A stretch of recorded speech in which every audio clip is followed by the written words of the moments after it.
Bapak Kasespim Polri, Bapak Komisioner Kompolnas, yang kami hormati sahabat-sahabat para pembicara, panelis, dan ibu bapak sekalian yang saya hormati. Saya akan menyampaikan pokok pikiran sebagai pokok bahasan kita dalam diskusi ini, tetapi saya ingin memulai dengan mengungkapkan terima kasih kepada Kasespim, kepada Kasespimti, dan seluruh jajaran yang telah menugaskan saya, mengundang saya, menyediakan waktu untuk berdialog dengan Pasis Dik ya, Sespimti, dan juga khususnya kepada Pak Kapolri, Pak Tito Karnavian, yang memang meminta saya juga dan menugaskan secara khusus untuk menyampaikan pokok-pokok pikiran soal arah kebijakan politik nasional kita yang berkaitan dengan institusi Polri. Saya memulai tidak dengan pendekatan kuantitatif, karena memang dua pembicara terakhir memang harus menyampaikan soal pendekatan kuantitatif. Saya akan menyampaikan hal yang bersifat ideologi strategis, sesungguhnya bagaimana arah politik dan kebijakan negara dalam konteks tujuan nasional. Yang disampaikan tadi secara teknis kita bisa diskusikan bersama, tetapi itu pada gilirannya akan mengarah atau menyesuaikan dengan arah politik nasional kita.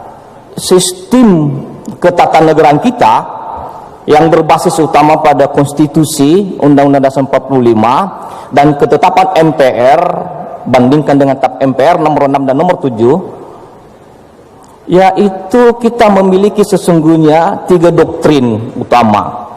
Yang pertama adalah doktrin yang mengandung dan menganut bahwa Polri sebagai organisasi dan institusi independen dan mandiri itu memang tidak menjadi bagian dan tidak menjadi subordinat dari kelembagaan manapun, dari kementerian apapun, dari institusi manapun.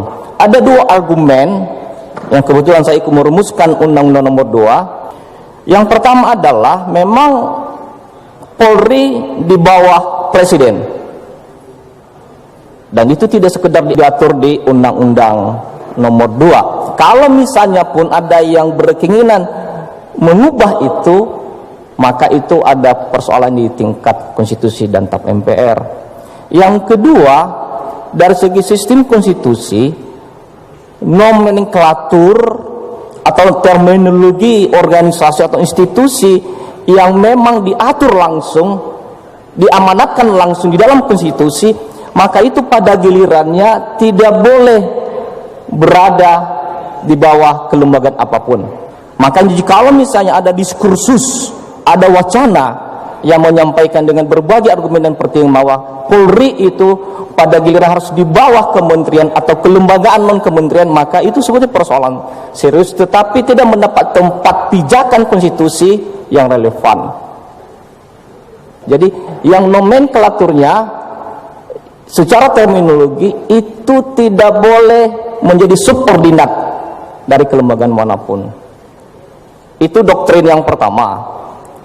Doktrin yang kedua adalah Polri sebagai penjaga dan penyelenggara utama Kamtibmas itu memang menjadikan Polri sebagai subjek utama, pemegang utama, pelaksana utama dari seluruh proses yang berkaitan dengan apa yang disebut dengan keamanan nasional. Kalau saya menyampaikan ini, tentu teman-teman lain, institusi yang lain tentu bisa mengajak saya diskusi bagaimana misalnya menjelaskan soal keamanan dan ketahanan nasional. Tetapi itulah doktrin yang kedua. Sehingga misalnya kalau kita melihat betul apakah bertentangan, atau misalnya pun Kamtibmas itu harus menjamin betul tidak boleh ada tindak pidana yang mengganggu Kamtibmas kita. Doktrin yang ketiga yaitu bahwa Polri sebagai pemegang tunggal subjek utama yang menegakkan hukum. Kita telusurilah, lacaki betul soal konstitusi kita. Itu Polri satu-satunya yang diberikan tempat, disediakan oleh negara untuk menegakkan hukum. Tetapi yang lain bisa. Itu diberikan oleh undang-undang, bukan oleh konstitusi. Kalau misalnya kita lihat kekuasaan kehakiman, itu di bab 9, itu lebih karena dalam rangka mengadili dan memeriksa memutus perkara. Ada dimensi menegakkan hukum di situ. Dan dalam konteks penyelidikan dan penyidikan, memang itu menempatkan Polri sebagai pemegang utama, subjek utama. Lihatlah dari pasal A sampai pasal Z, pasal 1 dan seterusnya. Itu tidak ada. KPK misalnya ya, tapi oleh undang-undang KPK. Saya juga ikut merumuskan undang-undang KPK nomor 30 2002 dan yang lain. Iya betul, tapi diberikan oleh undang-undang. Tapi kalau Polri itu satu-satunya yang memang diberikan oleh negara melalui konstitusi untuk menegakkan hukum. Saya kira dari perspektif 3 pokok pikiran ini sebagai bagian pertama, itu menjadi latar pemikiran nanti. Itu pokok pikiran yang pertama. Pokok pikiran yang kedua adalah yaitu perkembangan global, pertumbuhan ekonomi dan kualitas Kamtibmas. Ibu bapak sekalian, saya tidak dalam posisi membahas teknis tentang globalisasi dan atau perkembangan global. Tetapi pada dasarnya perkembangan global itu menembus dan memasuki ruang dan waktu, ruang dan tempat, ruang dan dimensi. Ada ruang lokal, ruang regional dan ruang nasional, dan juga dimensi sosial, ideologi, politik, ekonomi, budaya, pertahanan dan keamanan.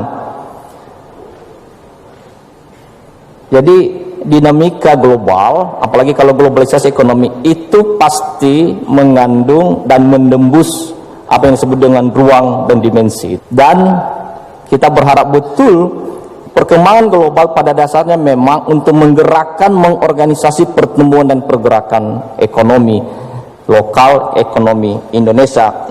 Oleh karena itu maka negara harus menjamin sekaligus hadir untuk melakukan pengawasan dalam konteks itu. Nah, ada 2 hal yang memang menjadi pengawasan dalam hal ini. Yang pertama adalah yaitu pengawasan yang berbasis pada konstitusi dan legislasi kita.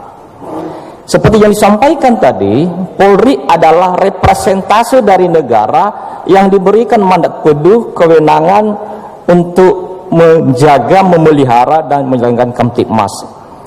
Oleh karena itu maka itu negara melalui Polri sebagai perwakilan negara, representasi negara, maka itu harus muncul sebagai sebuah kebijakan negara melalui apa yang disebut dengan politik atau sistem politik, legislasi kita dan regulasi kita. Saya kira dalam kerangka itu maka harus ada konstruksi baru. Program utama itu adalah yaitu bagaimana misalnya reformasi internal yang berbasis pada penguatan SDM.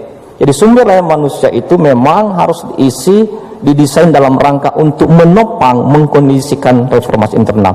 Oleh karena itu maka prasyaratnya adalah kalau misalnya ada konstruksi pengawasan yang berbasis pada kebijakan negara, maka prasyarat utamanya adalah itu reformasi internal Polri. Jadi bagaimana misalnya jajaran Polri, pimpinan Polri, calon-calon perwira tinggi Polri, sahabat-sahabat, kawan-kawan, siswa atau pasis dari Sespimti ini itu bisa melakukan reformasi internal secara kultural. Sesungguhnya itu lebih otentik secara kultural untuk memulai kepemimpinan dan pengaduan yang sesungguhnya. Jadi bagaimana mewadahi misalnya kebijakan, bagaimana misalnya itu mengorganisir kebijakan yang baru. Pokok pikiran yang kami sampaikan dalam kesempatan ini, dan kiranya ini menjadi bagian dari diskusi kita, dialog kita nantinya. Sekian dan terima kasih.